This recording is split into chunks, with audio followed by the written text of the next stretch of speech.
Iran और Israel के दरमियान जंगबंदी हो गई। ड्रोन्स का शोर और मिसाइलों की घनगरज थम गई। 12 रोजा जंग को ब्रेक लग गया। जंगबंदी के बाद इजराइल ने अपनी फजाई हुदूद को दोबारा खोल दिया। मुल्क में आने वाली तमाम परवाजों को लैंडिंग की इजाजत दे दी गई। शहरियों को महफूज मकामात छोड़ने की हिदायत कर दी गई। ईरान में भी मालूमाती जिंदगी रवां दवा। शहरी रोजमर्रा के कामों में मशगूल हो गए।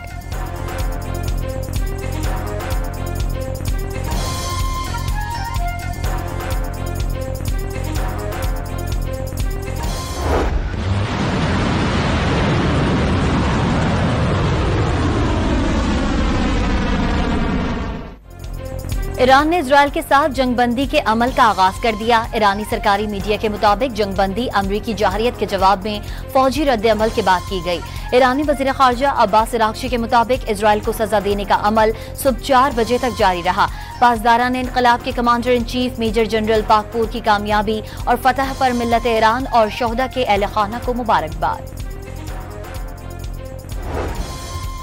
इजराइल ने भी जंगबंदी पर अमल दरामद शुरू कर दिया। वजीर आजम नेतन्याहू ने इजराइल के दिफा में हिमायत और ईरानी जौहरी खतरे को खत्म करने पर शिरकत पर सदर ट्रंप के शुक्रिया अदा किया। खबरदार किया कि जंगबंदी किसी की भी खिलाफ वर्जी का भरपूर जवाब दिया जाएगा।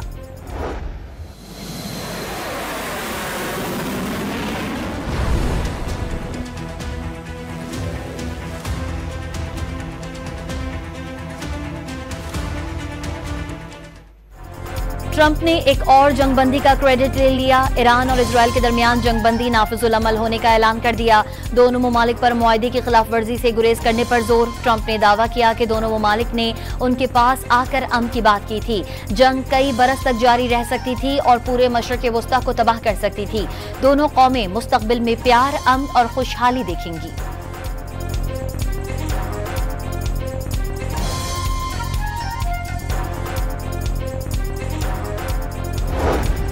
अमरीकी सदर ने सोशल मीडिया पर मुक्का लहराता पोर्ट्रेट जारी कर दिया। ट्रंप ने पैगाम में वाज़ेह किया कि अजीम B-2 पायलट्स की हिम्मत के बगैर आज की डील नहीं हो सकती थी। बहादुर फौज है, हारेगी नहीं और कभी अमरीकी परचम गिरने नहीं देगी।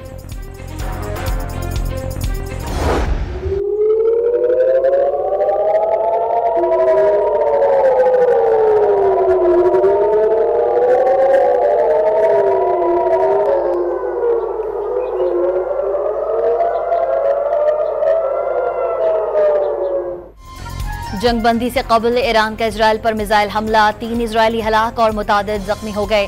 तल अवीव समेत कई इजरायली शहरों में सायरन बज उठे। इजराइल के भी तेहरान पर हमले। एक और साइंसदान ने जाम शहादत नोश कर लिया। सुबह गिलान में 9 अफराद शहीद हो गए। इमारतों को भी शदीद नुकसान पहुंचा।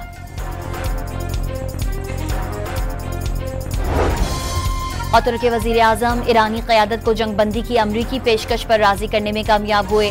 गैर मुल्की खबर एजेंसी का दावा, अमरीकी फौजी अड्डे पर ईरानी हमले के बाद अमरीकी सदर ट्रंप और नायब सदर वेंस ने अमीर कतर से जंगबंदी की पेशकश पर बात की थी।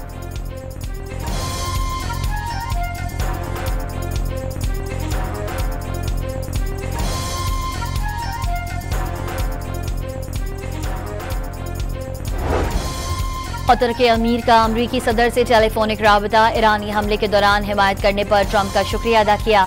सऊदी अरब के वली अहद की कतर पर ईरानी हमले की शदीद मजम्मत।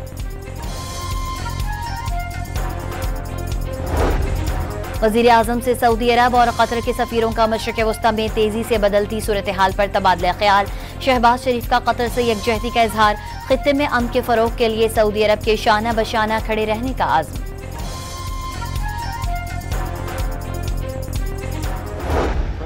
Without, knock on wood, having a single American casualty obliterated the Iranian nuclear program. We are now in a place where we weren't a week ago. A week ago, Iran was very close to having a nuclear weapon. Now, Iran is incapable of building a nuclear weapon with the equipment they have because we destroyed it.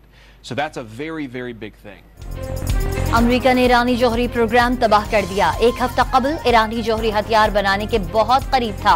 अब Tehran जौहरी हथियार बनाने के काबिल नहीं रहा। नायब अमरीकी सदर की अमरीकी न्यूज चैनल से गुफ्तगू।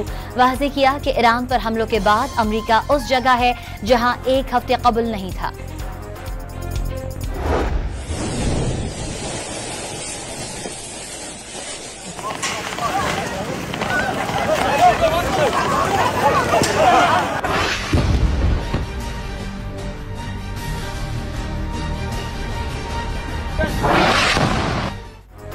इजरायली मीडिया ने वज़ीर-ए-आज़म नेतन्याहू को इजरायल के लिए ईरान जैसा खतरनाक करार दे दिया। ईरान पर हमलों के बाद इजरायली वज़ीर-ए-आज़म पहले से ज्यादा खतरा बन गए। कोई भी समझदार मुल्क इजरायली वज़ीर-ए-आज़म को गजा पर हमलों के बाद हटा देता। इजरायली अखबार का तज्जिया।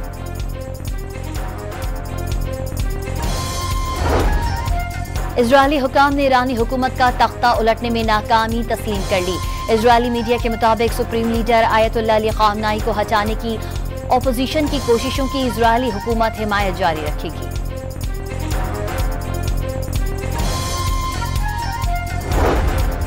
इजरायली खुफिया एजेंसीज ने ईरानी हुकूमत को कमजोर करने और उसके अंदर तकसीम पैदा करने के लिए मुहिम शुरू कर दी। अमरीकी अखबार वॉशिंगटन पोस्ट के मुताबिक इजरायली एजेंट्स ईरानी हुकाम को बराह रास्त फोन कॉल्स करके सुप्रीम लीडर की हिमायत तर्क करने की धमकियां देने लगे।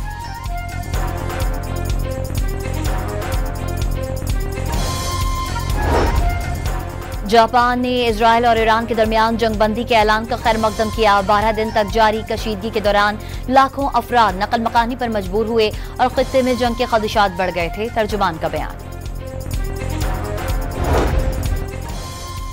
लंदन में अमरीकी सिफारत खाने के बाहर ईरान पर हमलों के खिलाफ मुजाहरा। मुजाहिरीन ने हाथों में ईरानी और फलस्तीनी परचम थामे हुए थे।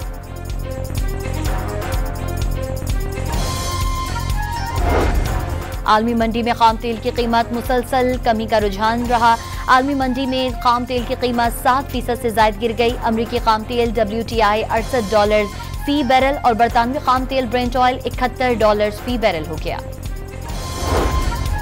पाकिस्तान स्टॉक एक्सचेंज में जबरदस्त तेजी का रुझान। कारोबार के दौरान 5000 पॉइंट से ज्यादा इजाफा। ट्रेडिंग को अपर ब्रेक लग गया।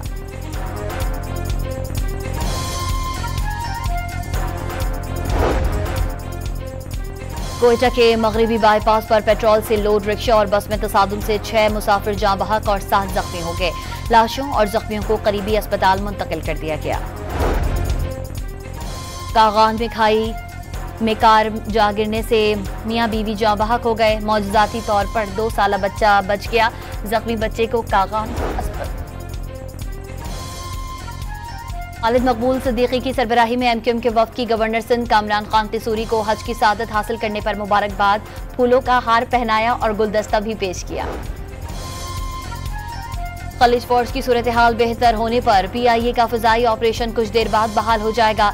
पाकिस्तान से कतर, बहरीन, कुवैत और दुबई के लिए परवाजें उड़ान भरेंगी।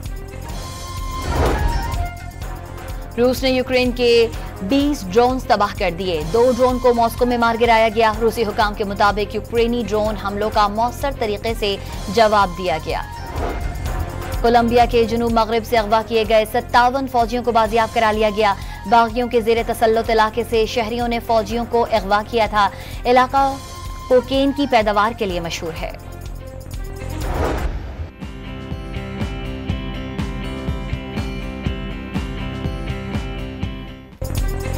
इस्लामाबाद के मुख्तलिफ सेक्टर्स में बूंदाबांदी के बाद मौसम खुशगवार हो गया। पंजाब और खैबर पख्तूनख्वा में बारिश की पेशगोई। सिंध और बलूचिस्तान में मौसम गर्म रहने का इम्कान।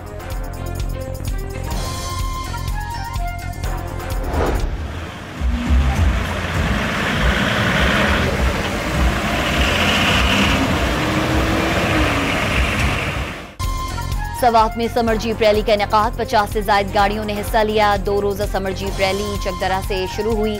कबलमटा से होती हुई गबीन जबा पर पहुंची। शुरका सयाहती मकामात पर लुत्फानंदोज हुए। भारत के साबिक lieutenant arm spinner Dilip Joshi London में इंतकाल कर गए। दिलीप जोशी ने करियर का आखिरी टेस्ट पाकिस्तान के खिलाफ खेला था।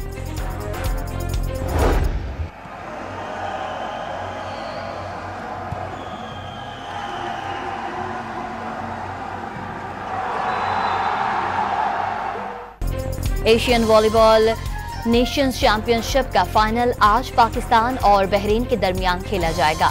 पाकिस्तान ने सेमीफाइनल में फेवरेट कतर को शिकस्त दी थी।